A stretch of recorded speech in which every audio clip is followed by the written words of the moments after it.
Welcome to YouTube channel Divya सागर। एक बार फिर से मैं हाजिर हूँ आपके लिए एक नई कहानी के साथ। आज की कहानी बहुत ही इंटरेस्टिंग होने वाली है, तो वीडियो को पूरा ज़रूर देखिएगा। और मुझे लगता है चैनल को तो आपने सब्सक्राइब कर ही लिया होगा। तो चलिए देखते हैं आज की कहानी। एक गांव में दो पति पत्नी रहते थे। पति का नाम बैट कमल और पत्नी को लोग कौशल्या कहकर पुकारते थे। उनके पास थोड़ी सी जमीन थी। दोनों खाते कमाते मौज उड़ाते थे। एक दिन की बात है कि कौशल्या ने नहा धोकर तरह तरह के पकवान बनाए। बैट कमल खेत जोतने गया था। दोपहर के बाद घर पहुंचा तो नाना प्रकार के पकवानों की खुशबू उसकी नाक में पहुंची। आह, आज तो मजा आएगा सोचकर स्नान करने चला गया और वापस आकर कौशल्या से खाने की मांग की।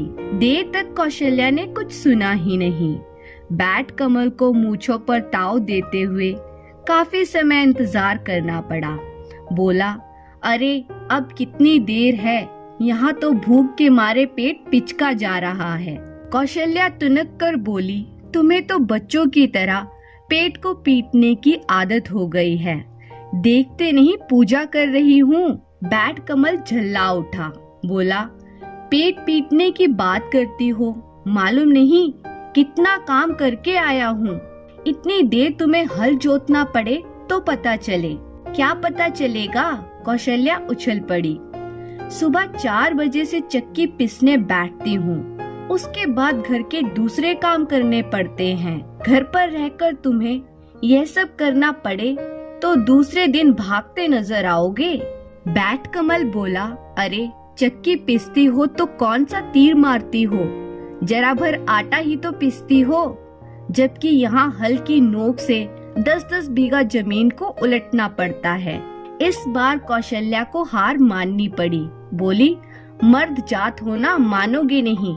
चलो मैं हारी और तुम जीते। बैट कमल बोला, ठीक है, अब लाओ जल्दी खाना दो। कौशल्या ने थाली में खाना रखा ही था कि बैट कमल उस पर टूट पड़ा। खीर, पूरियां और तरह तरह के पकवानों पर हाथ साफ करने के बाद मालपुए का नंबर आया। बैट कमल बड़े बड़े मालपुए चुनकर खाने लगा। अभी वे 2-4 ही खा सका था कि कौशल्या ने थाली खींच ली और बोली, बड़े बड़े कल काम आएंगे, आज तुम छोटे छोटे खा लो। वाह, ये कैसे हो सकता है? मैं तो बड़े बड़े ही पहले खाऊंगा। कौशल्या तुनक कर उठी और बोली, फिर वही बच्चों वाली जिद।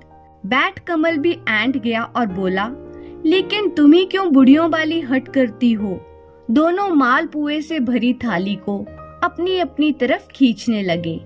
देर तक उनमें खींचातानी चलती रही। आखिर बैट कमल से ना रहा गया। बोला, नहीं मानोगी? क्यों नहीं? तो छोड़ दो थाली, एक शर्त पर। शर्त वर्त कुछ नहीं, तुम थाली छोड़ दो। बिना शर्त में थाली नहीं छोड़ूंगी।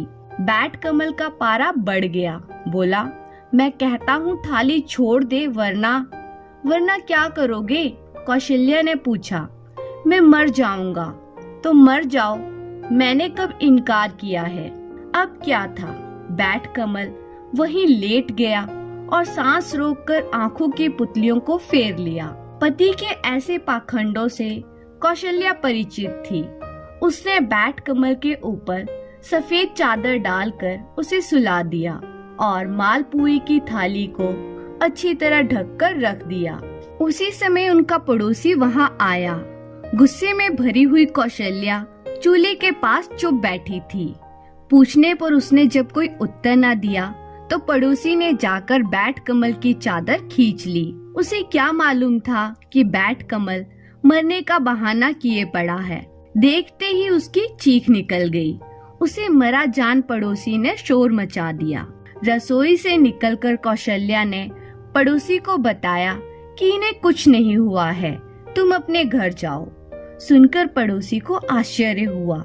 वह कौशल्या को झिड़कते हुए बोला, तुम्हें बिल्कुल तमीज नहीं है।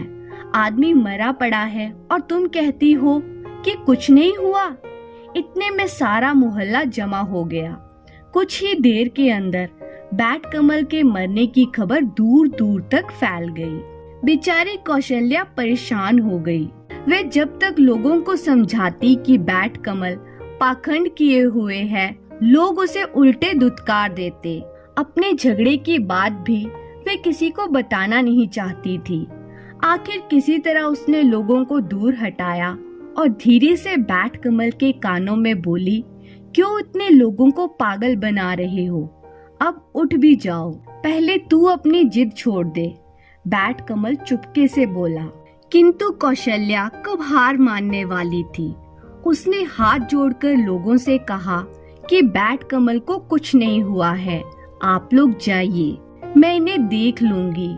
गांव वाले भला कैसे मानते, बोले घर में मुर्दा पड़ा है और तू हमें जाने को कह रही है। अगर इसका दाह संस्कार नहीं होगा तो ये भूत बनकर सारे गांव को परेशान करेगा। इससे अच्छा है कि मुर्दे को जल्दी घर से बाहर निकाला जाए। बैट कमल की अर्थी तैयार कर ली गई।